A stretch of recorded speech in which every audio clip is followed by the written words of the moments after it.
we are going to finish chapter 7. We only have one topic left from chapter 7. Then we will start chapter 8. Hopefully we can finish chapter 8. If not, we will do that next Monday. But before that, I want to discuss with you guys about the second exam. So I'm thinking about having the second exam in the second week of November.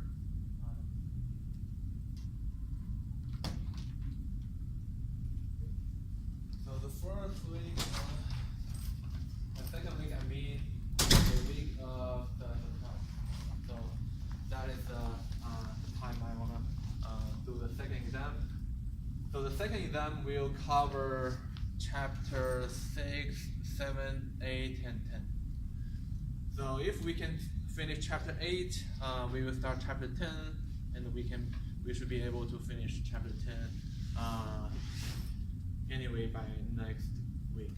So we should be good for the exam. But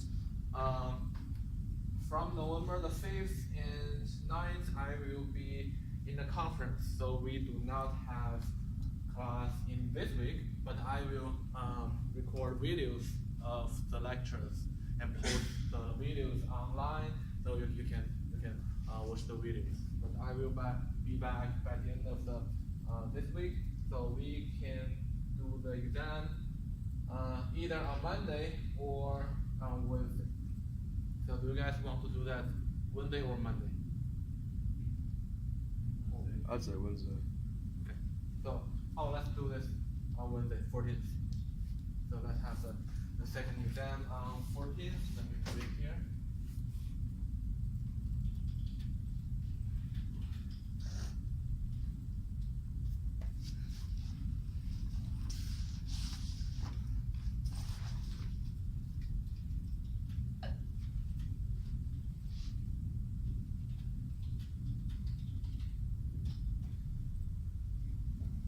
So still we have 75 minutes, so we will do the exam here. So just like the first one.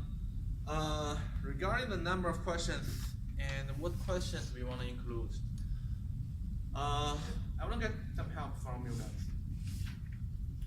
So I need each one of you send me, so for each chapter, for all the chapters, we have assignments.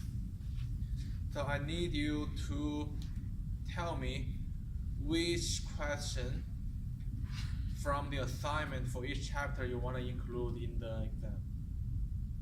So I need you guys to come up with the exam. So which assignment question you think most important from your perspective. Of course, I will have a few questions from my side, and you will contribute some questions.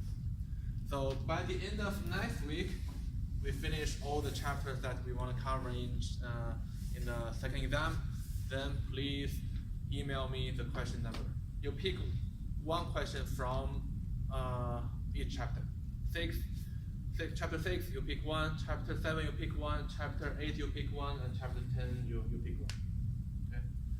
Then I will, based on your selection, I will come up with the exam, and I will put some of my questions there as well. Okay? And the number of questions will be communicated. I will let you guys know how many questions we have in email, because I think because I will not be there.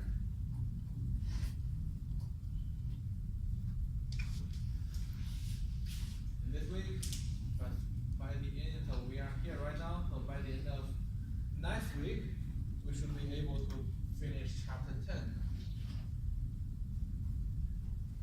And please email me your question by, how about by the 7th? November the 7th. Email me the questions. So after today, I will send out email. Probably some of the students are not here, so I will send out email about selecting the question and the exam date.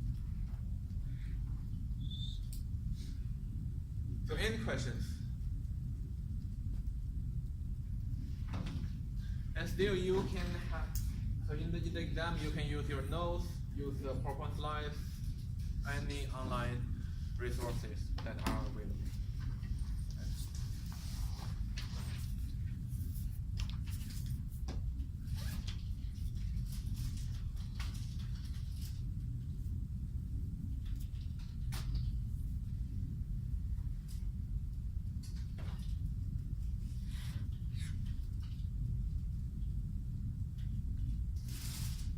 I will close this one.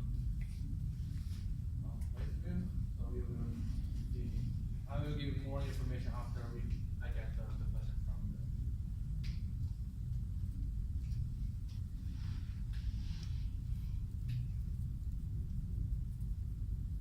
Are you gonna do another practice like the first one or no?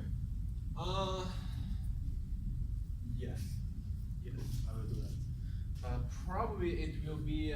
I will give you guys a practice. So I will expect to have all the questions from you guys on the 7th.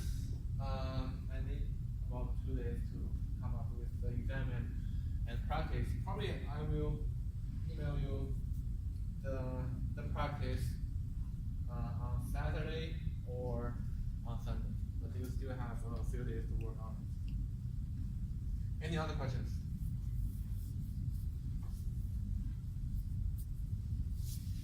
So in chapter 7, last time we talked about yes. On Wednesday it says right here it says chapter 7 about the auto tab, and there it says Oh, okay. So let me see. Okay, yes. By the way, I posted the chapter 7 assignment because we are reviewing that today. I guess the wrong.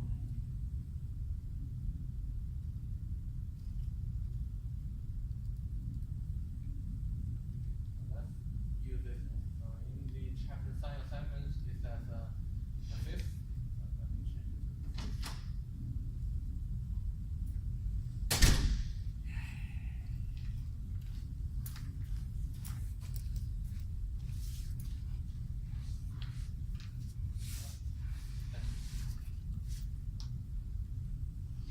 Any other questions?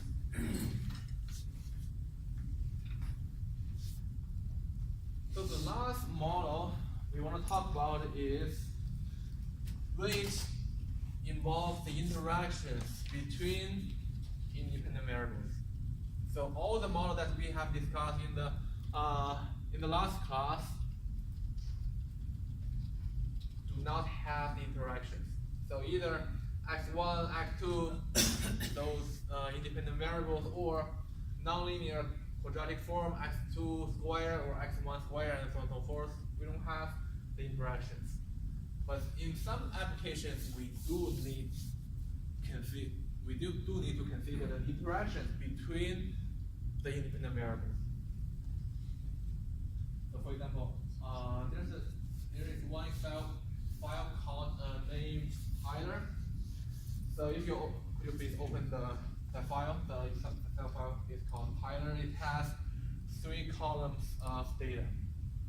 So basically, what they did is to test how 2 variables impact the sales. So when you sell things, there are a lot of important factors. The factors that they consider, one is the price, one is the advertising expenditure. So they believe that the price is the main factor. So they use different prices in different regions to test how this factor will affect the sales. They use $2 per unit, 2.5 or 3. They have 3 levels. And for the advertisement, how much money you wanna put in doing the advertisement? They tried 2 different levels, 50,000 and 100,000. They use different combinations and they test different combinations in different areas. Then they got the sale result from different regions. And right now, what they want to do is to formulate a regression model to mimic the relationship between the factors or the independent factors and the dependent factors. So we know both of them, okay, they are very important. What about the interaction? What about the interaction? Does that also affect the sales? So if we look at the data. So that's the data they gave us. So in the horizontal axis, we have the selling price. They have 3 levels, and then also the advertisement. There are 2 levels. The upper level is 100,000. The lower level is 50,000. They do the combination of 2 variables, and this is the data they have. So, and if the sale price is $2, so this difference, so we have this much difference when we have different investments in advertisement. But if the selling price is 2.5, the difference is getting smaller. And if we're charging $3 per unit for the sale price, the difference is really small. That means the interaction between those 2 factors, the sale price and your investment in advertisement, can affect the sales. Because when you set a very high price, investment in advertisement does not impact the sales a lot. Because no matter how much advertisement you do, it's still very expensive. I'm not going to buy it. So the interaction is very important. So that's why we have to consider, in addition to those 2 independent factors, also we need to consider the interaction between those 2 factors or independent factors. So let's have a regression model for this case. So we have the price, we have the investments, and we need 1 more. So this is the first one. Let's say the price is the first independent variable, x1. And the advertising expenditure is the second variable, x2. That's all of that. And of course, the sale is the dependent variable. But before that, you need 1 more column to represent the interaction between the x1 and x2. So that the 3rd column will be the price times. Let me just use the A.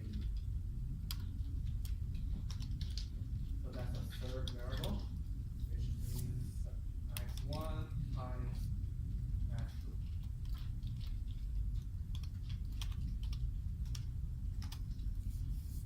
Then we need data for this column, so that's going to be the 1st column times the 2nd column. That will give us the interaction. So the rest of the combination. This data.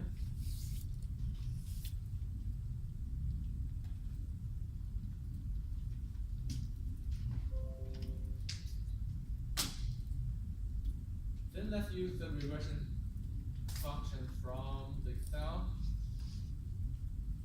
to formulate our regression model. That regression here.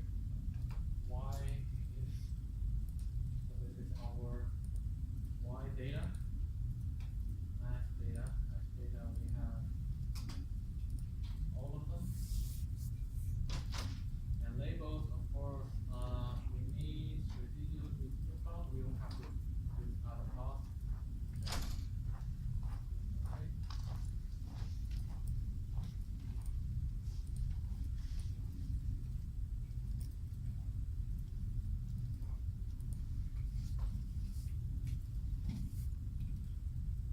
So we got the output.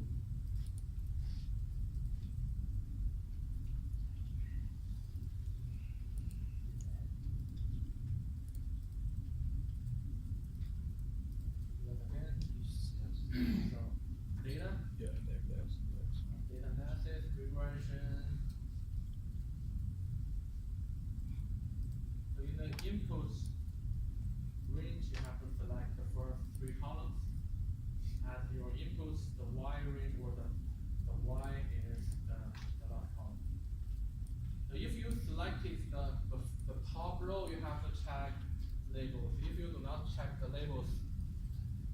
you need to start from the second.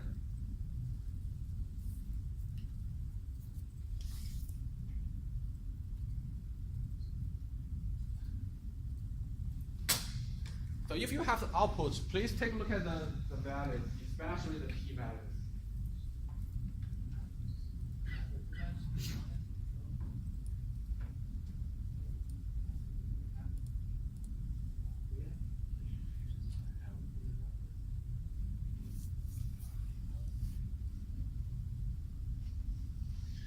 So the coefficients, so we got the coefficients. The intercept, we have the B1, we have the B2 and B3. B3, that's for the interaction between the F1 and F2. Then if we look at the p-values, all the p-values are relatively small, so that means we reject the null hypothesis that the parameter is equal to 0. So that means the parameter is not equal to 0.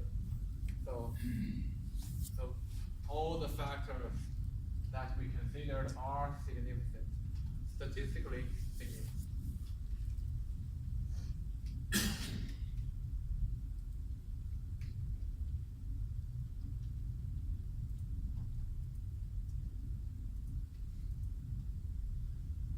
So that's the last model we want to talk about.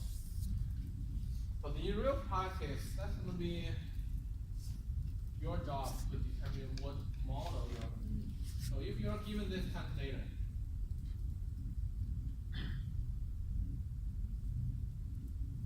before we insert it, let me hide it. So if you are given this type of data, price, advertisement versus sales, you have to think about, should I just use x1 as one independent variable and x2 just consider those two? Or one of them may be in a nonlinear form. Should I use x1 plus b1 x1 plus b2 x2, or should I use plus b2 x2 squared? Or in this case, should I also consider one more term, b3 times x1 times x2? So that's not something we can tell from if you plot this data, you will see the pattern, but sometimes you have to consider the real world experience. So if you think about it, price and advertisement, they have some interactions. So in this case, you can see that from this figure. You have to plot the data that you have. So small, getting bigger and getting even bigger. That means the combination doesn't matter. So that means we need to consider the interaction. So that's the last topic we have. I know in this chapter there are a few other topics like model fitting and so on and so forth, but we are not going to discuss that. So if you are interested, you can read the slide or do some search on this topic. So that's all we need to know from chapter 7.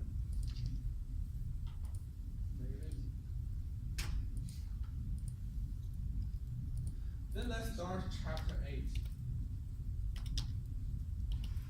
So in chapter 8, we are going to deal with time series and forecasting.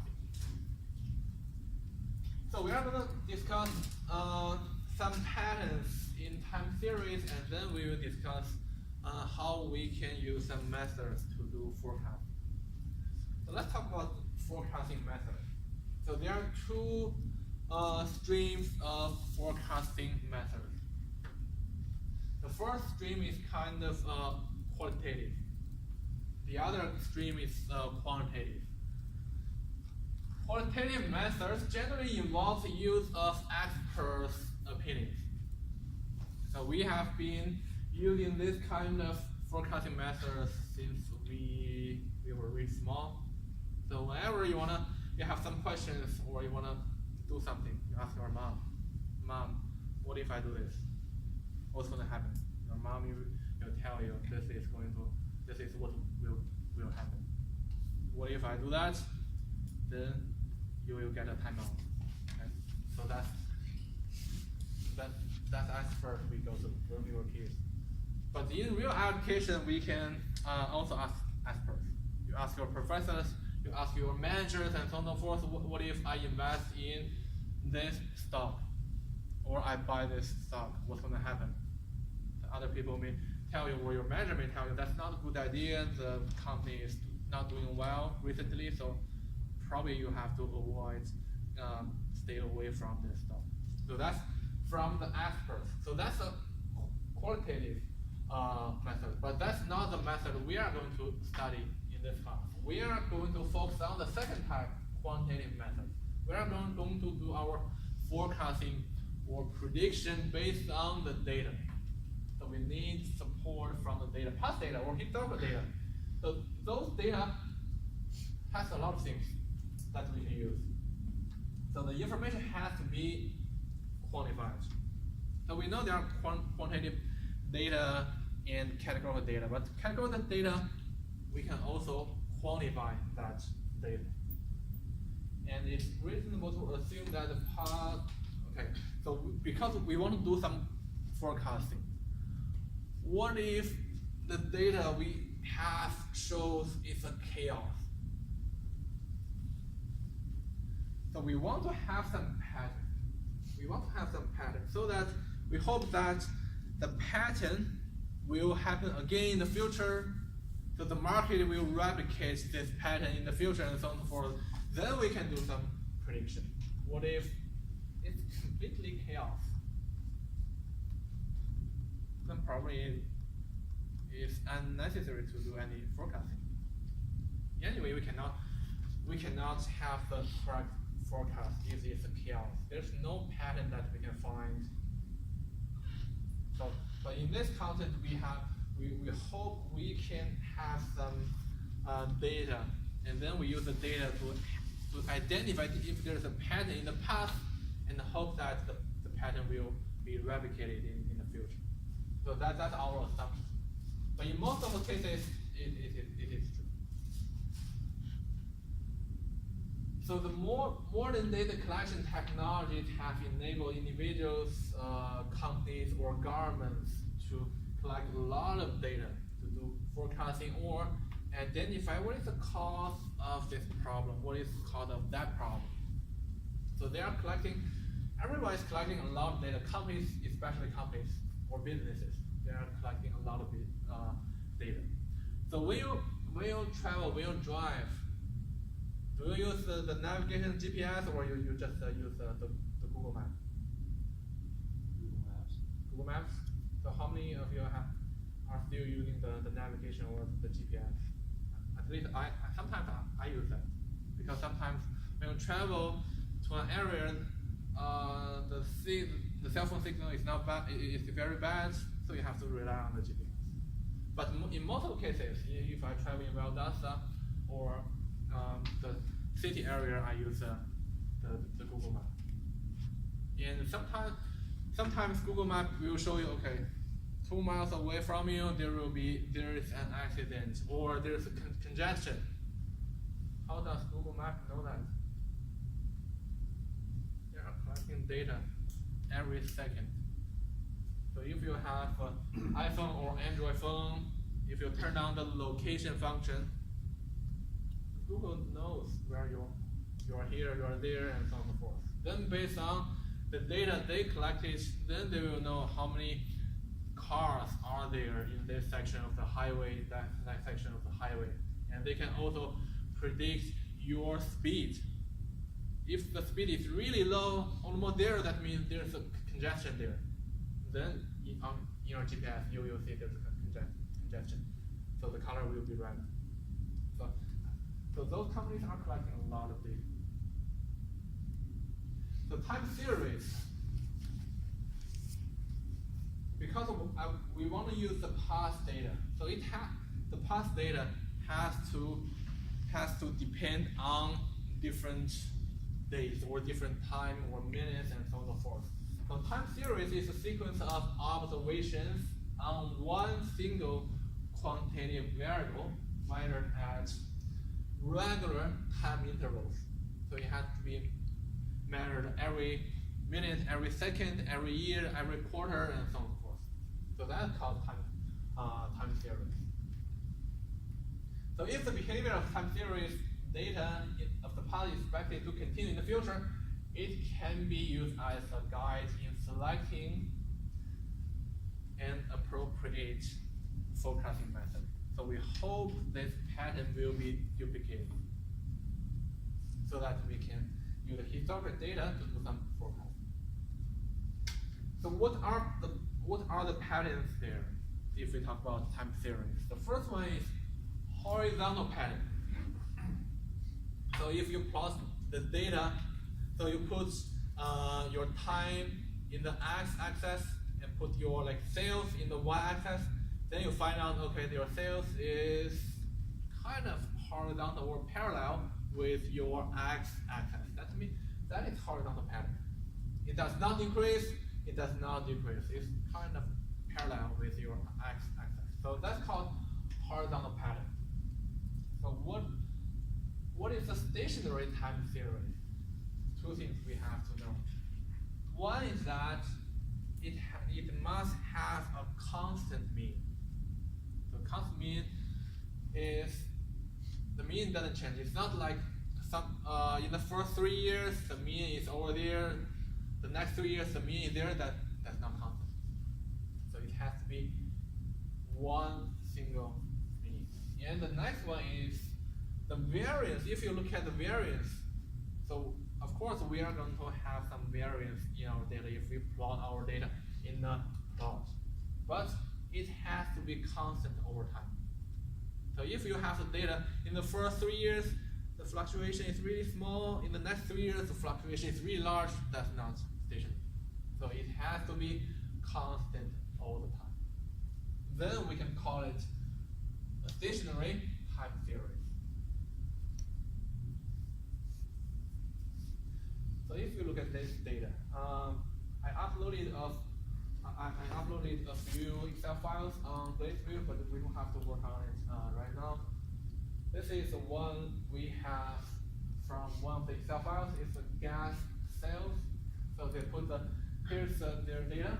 So different weeks, different sales. If we plot it in here, so that's the plot we have. If you look at it, so it's kind of constant. It's not increasing, it's not decreasing. Although we have some up and downs, but still the mean is horizontal. And the fluctuation is kind of constant. So in this case, that's the horizontal pattern. We can say, okay, this is a stationary time series if we only consider those data. So what if I add more data? So we had the first 12 months and I added more data. Then I want to plot those data in a plot so that I can see if there's a pattern or not. If I do that, this is what we have. So this part is the one we saw in the previous slides, and after we add the new data, so here are our new data. So it's larger than the first 12 months. Probably that's because something happened. They got a new customer who purchased a lot of gas every week and so on and so forth. So that's why the mean of those data is greater than the mean of this data. But still, so for both sections, the mean is kind of constant. But it's not going to be stationary because the mean is different. That's because something happened here. So from here to there, so we got a new customer, a very big customer. So that's why the mean has been increased.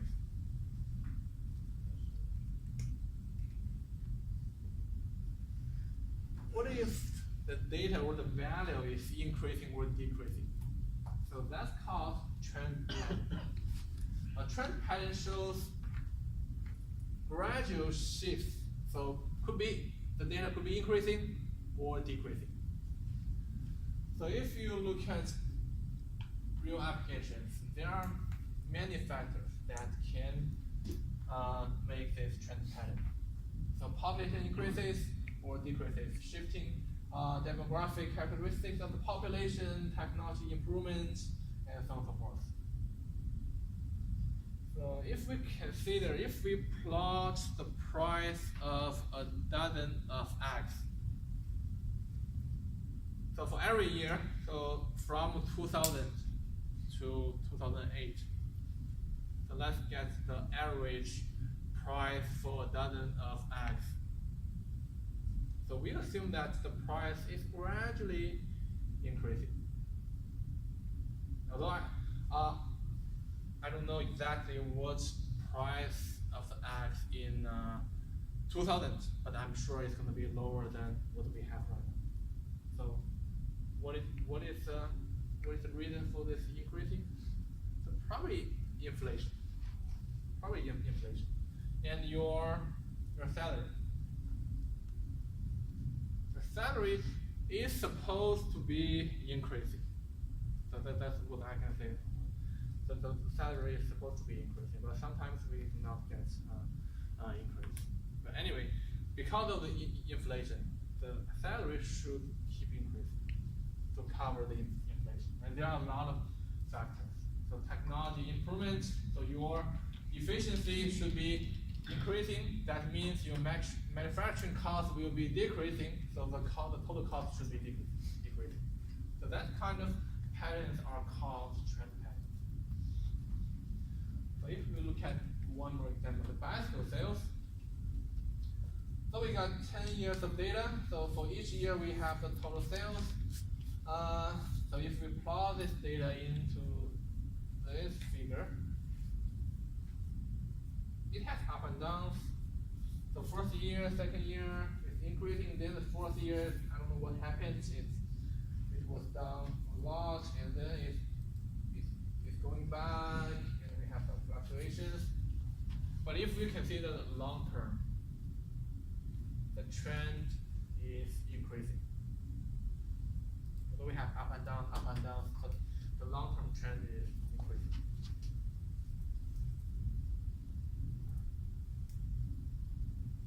Then another example.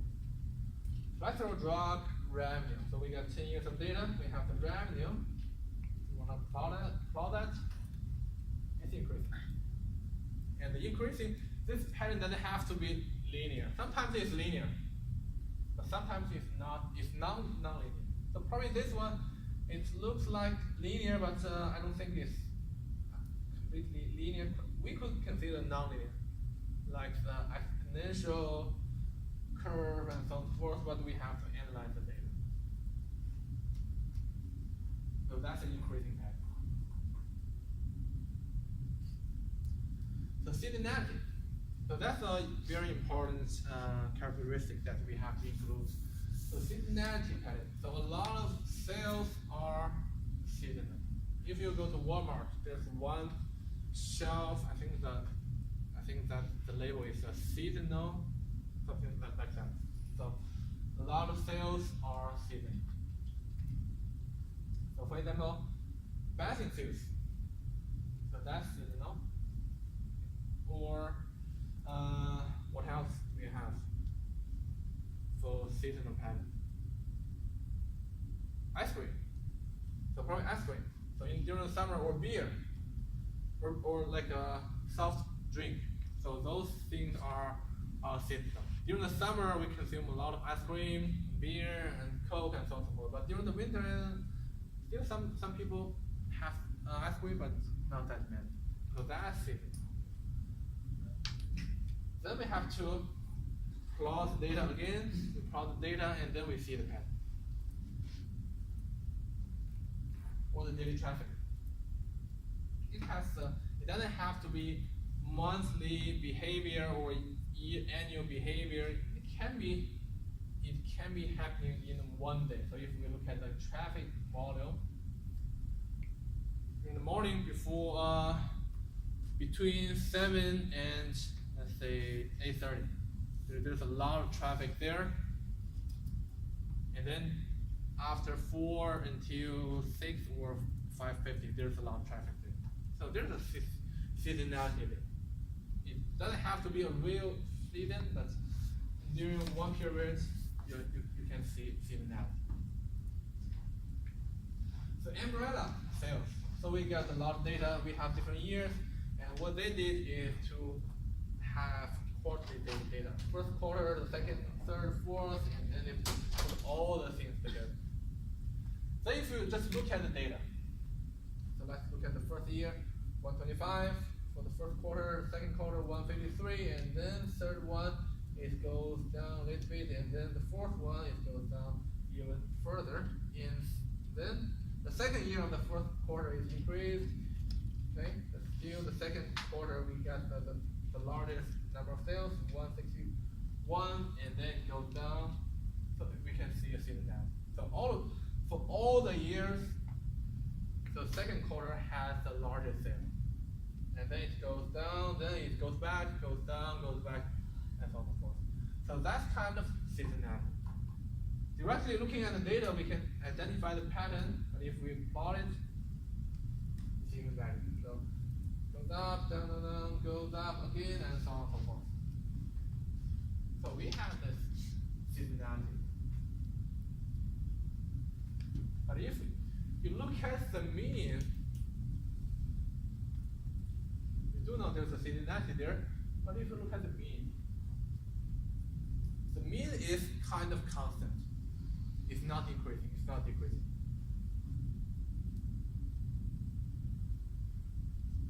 But what if we look at this one? Smartphone sales. Still we have similar format, different years, different quarters.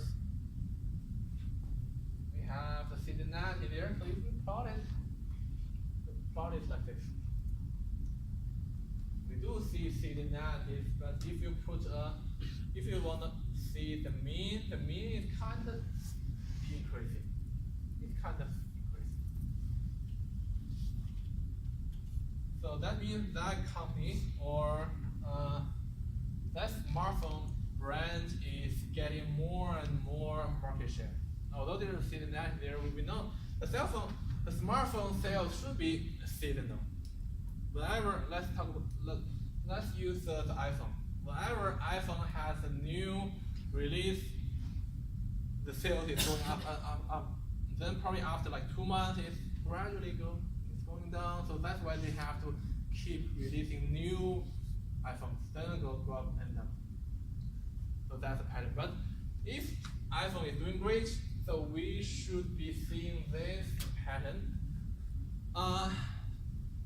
But right now, I think iPhone's market share is the other way. So Samsung has the largest market share, and other brands also are increasing. So iPhone, I think the market share of iPhone is going down. But still, the profit-wise, iPhone or Apple has the largest profit share from the smartphone market. Although they are not, I think right now, iPhone's market share is number 3, but they have the majority of the profits from the whole market. Okay. But that's the pattern we want to identify. So any questions so far? We talk a lot about the different patterns. So the last one is cyclical pattern. So this pattern exists if the time series plot shows an alternating sequence of points below and above the trend line that lasts for more than 1 year. So if we look at this one, so electricity demand or consumption. So here we have different weeks. Sometimes it's really high fluctuation, then sometimes it's really low. Sometimes it's really high again and really low, really high again. So this is a cyclical pattern. So that's the last pattern we want to identify. So why do we want to identify the patterns? That's because we do want to do some forecasting. So knowing the pattern is not the end of our job, because our job is to do forecasting. Then let's talk about some forecasting method. So the first forecasting method that we want to talk about is called naive forecasting model. So what is naive forecasting model? So we have if we look at this data, so we have I think we have 2 slides for this one. So we have week 1 through 12, and this time series value, those are the real data. So let's ignore the third column and the rest of the column. So this is the real data. This is the real data. If we want to implement this so-called naive forecasting method, that method is very simple. Say we are in week 1, or at the beginning of week 2. I want to predict what's going to happen in this week. So simply we can just assume the previous week will happen. So the sale or the forecasting is the actual value or historical value of the previous week.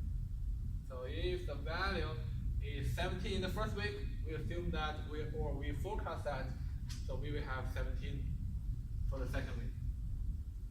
And if we are forecasting the third week, we just use the second week's data and so forth. You know, it's the same. So it's very simple, so that's why it's called naive forecasting model.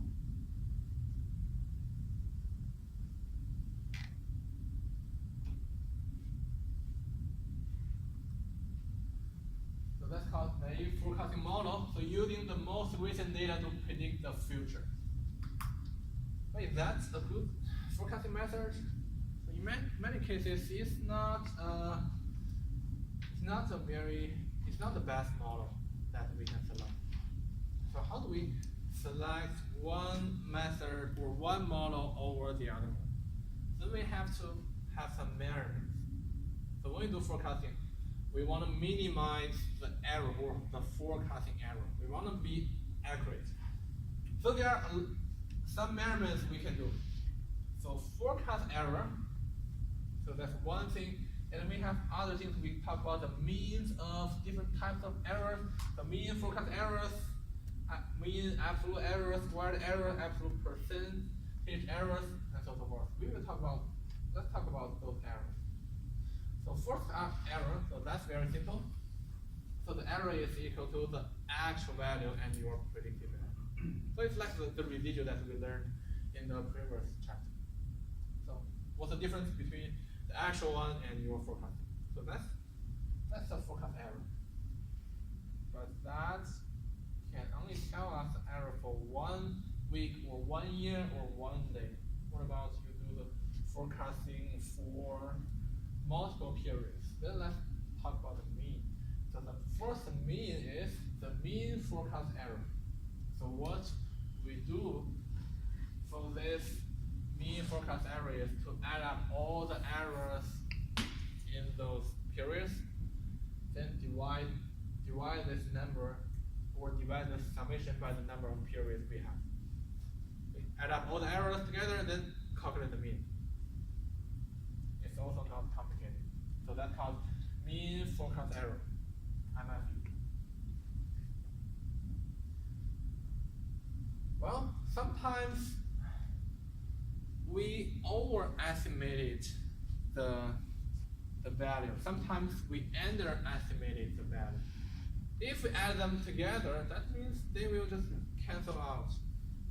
That does not give us a very accurate measurement of error.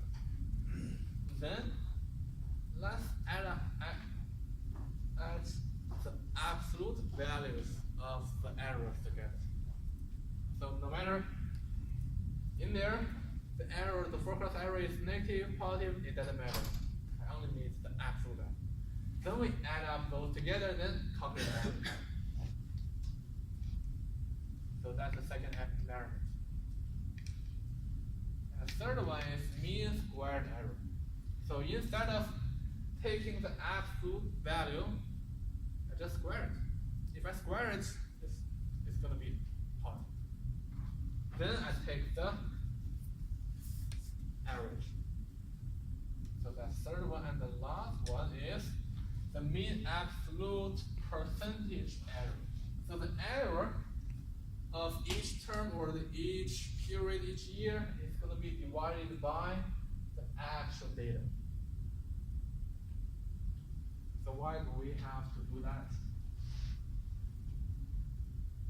Because sometimes we want to compare our forecasting results.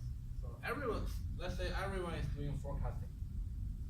So I have a restaurant, I want to predict the actual sales in the next few months. And you guys are also doing forecasting.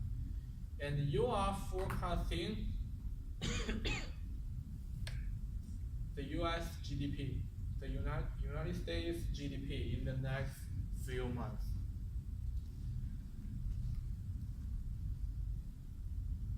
Then by the end of the day, after 5 months, I get my data, you get your data, and both of us will calculate the errors. If we do not use this one, let's say if we use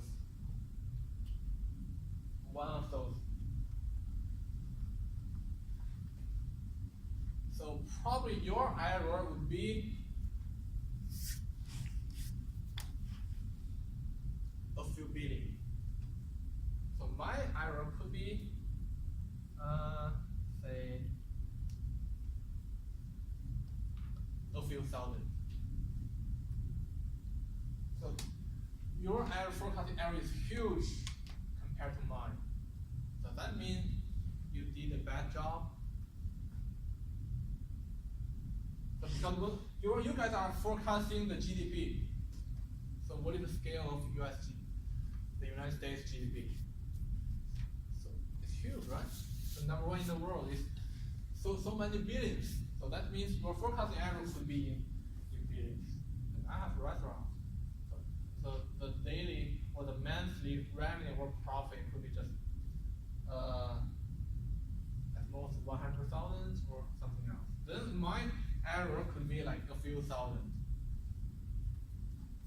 But if we directly compare, if we use this one or this one, if we directly compare our results, of course your error will be way larger than mine, but it doesn't mean you are doing a worse job than I did. That's because we are dealing with different scales. That's why. So in order to make a fair comparison, let's divide the error by the actual value. You have to divide what kind of number you forecasted. So probably you forecasted 100 billion or 1,000 billion, and I only forecasted like 20,000. Then it turns out you did a better job than I did. So that's why sometimes we have to use this one. Mean absolute percentage error, MAP.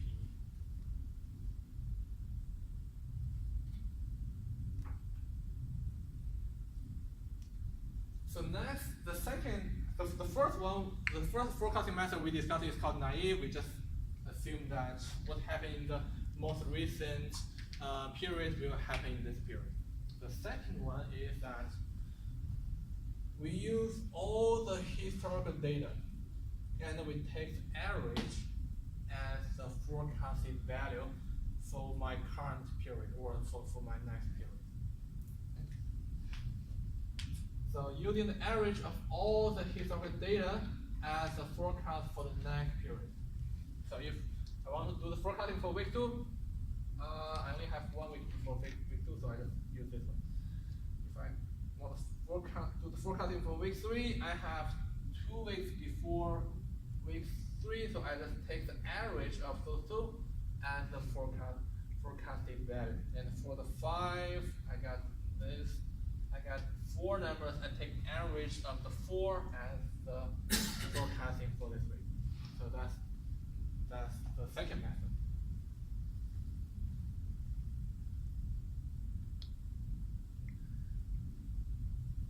And then what we want to do is to get the error terms. Let's compare how this method is different from the naive forecasting method. We calculate forecast errors, the difference. Then we take the absolute value and we square it, and we can calculate the percentage, and we have the absolute value of the percentage, and by the end of the day we can add up them together and take the average. So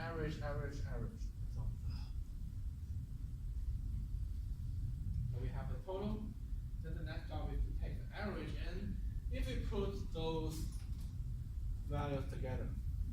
So naive method, average of the past values, the MAE, the mean of absolute error, 3.73, and versus 2.44, and this one is smaller than that one, this one is smaller than that. So for this case, the average of past values method is better than the naive method. So I would say this method is better than the other one, only for this case. So this result doesn't mean this method is always better than this method. It only applies to this case. So any questions? So the third forecasting method is called moving average. So moving average method, we use the average of the most recent K data values. We are not taking the whole historical data and take the average. We only consider the most recent K data. Maybe K is equal to 3 or 2, but if K is equal to 2, we utilize the most recent 2 months of data or 2 days data. Then we take the average of those 2 months data and add the forecast for the next period.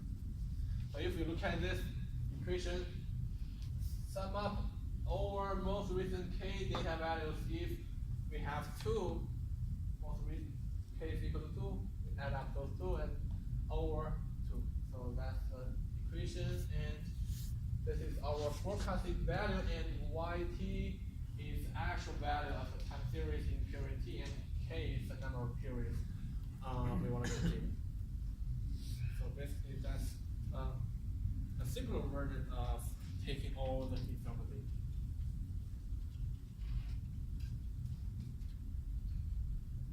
So let's do one exercise in Excel. So let's open the Excel file, which is called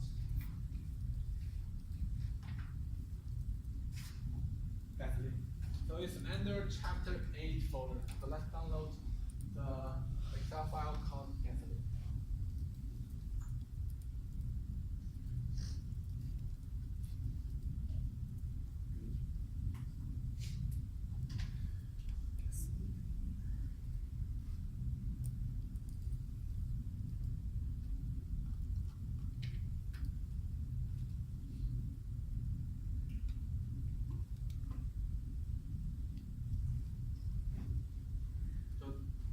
Everyone have the data open? Then let's go to data. So here we have weeks, we have sales. So let's go to the data. Use this data analysis tool.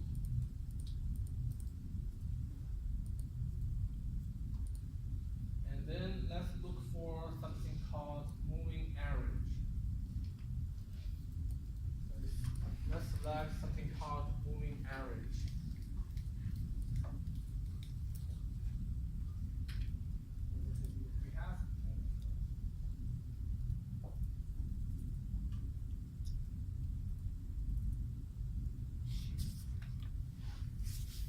Input range, we will select the second column.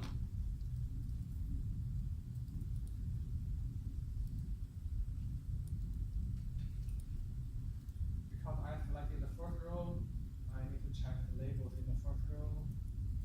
So interval, the value of K. So let's consider 3.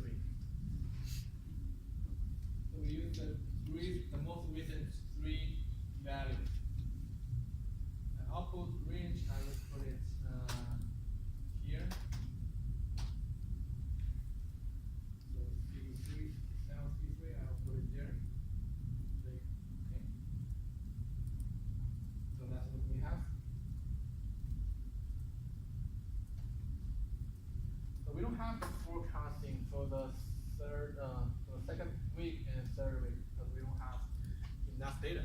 We need at least three historical data to do the forecast. So we have to start with the week before.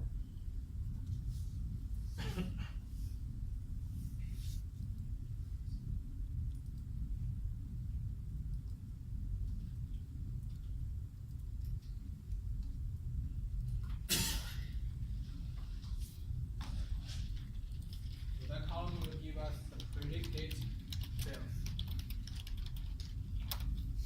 Any questions?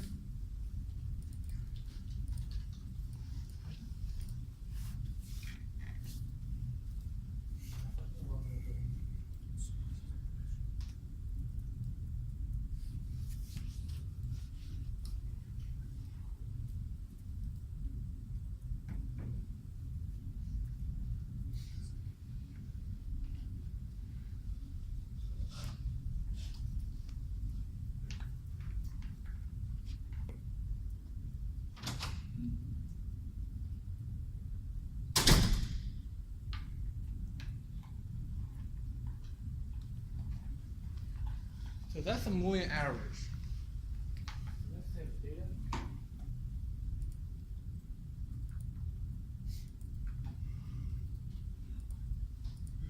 Of course, we can calculate the errors and so on and so forth, but we don't have to spend time there. It's just putting the equation here. We don't have to spend time on that. Then this is what we have if we put our forecasted values into the original data.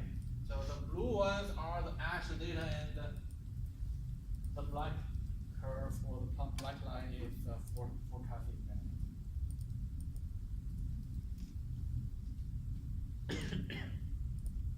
So that's how we do it. Excel moving average, and that's what we put in there, and that's what we get. So they calculated the errors and so on and so forth. Of course, we can do that offline, but you guys should be able to calculate those error terms. And the next one is called exponential method, or exponential smoothing method. So basically what it means is the forecasted value is equal to a combination of two. So it's a combination of the previous actual value plus a proportion of the predicted value for the last period. So there are two things, there are two y's here, so let's be careful here. So this is for the period t plus 1, so for the next period. And t is, let's say, is current period. So we already have the actual data. So alpha times the yt, or times the actual data we have for this period, and 1 minus alpha times the estimated data for the current period. So you give different weights to the actual data for this period and the predicted data for this period. So both values have different weights, but if you add them up together, so that's going to equal to 1. So the alpha is called smoothing constant. So that is the weight given to the actual data in the period t, and weight given to the forecast of that period is 1 minus alpha. So alpha has to be a value that is between 0 and 1. You cannot give 10 to alpha. So it has to be a value between 0 and 1.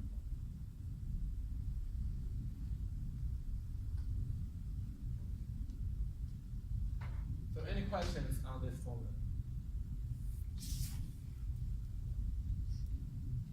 So illustration, if we do want to predict the period 2, so we give weight alpha for the actual value of the first period, and we have the 1 minus alpha for the predicted value for the first period.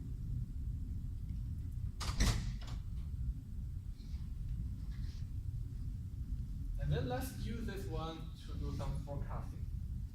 So still let's use this gasoline file.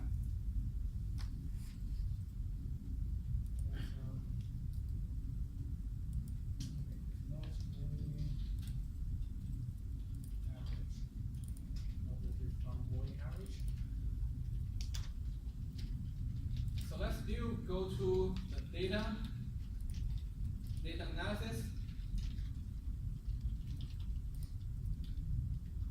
So let's look for something called exponential smoothing. So you still enter the data analysis tool, and let's look for something called exponential smoothing. So click on it. So we need the input. So the input is the sales. Still we use the sales.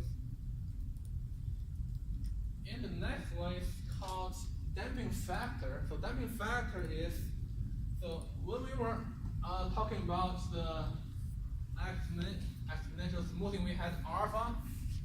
So that's the smoothing constant.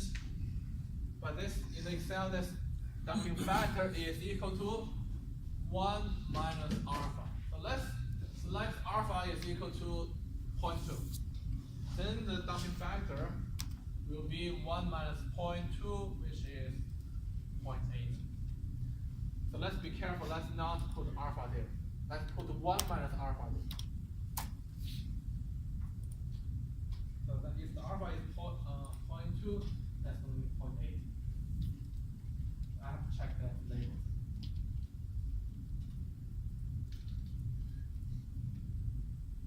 And the output, I'll put it here.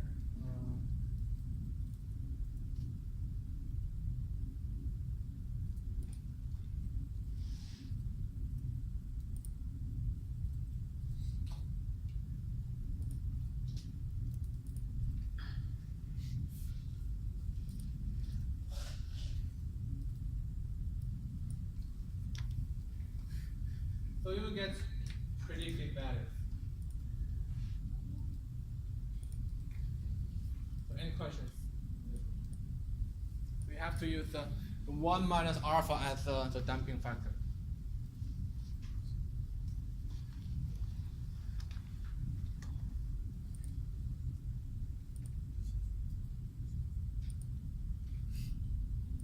Then you can put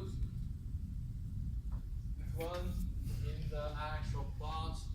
So depending on how many recent periods you want to consider, you will have different plots. So the more periods you consider, the more smooth your line or your prediction. So that's the exponential smoothing method. So that's how we do it. That's the result, and so on and so forth.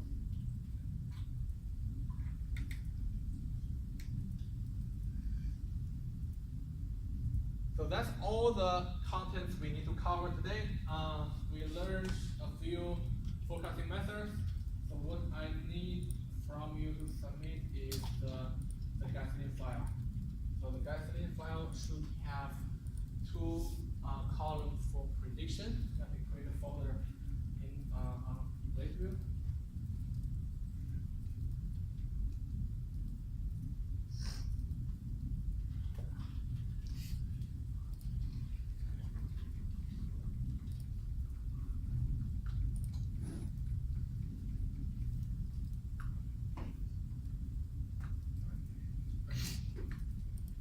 October 24th, so that's the submission folder. Please save the file and submit the file, please. Only gasoline? Yeah, only gasoline.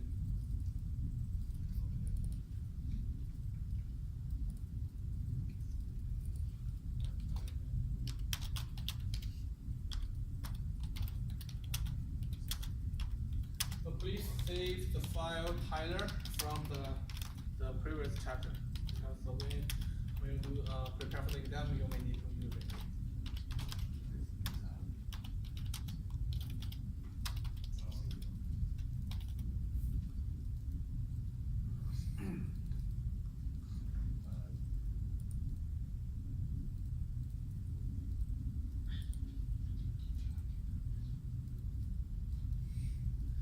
So for those of you who came late, we will have the second exam on November the 14th. So that's going to be cover So we will cover chapters 6, 7, 8, and 10. I will send out an email regarding the exam. So I will see you guys next Monday.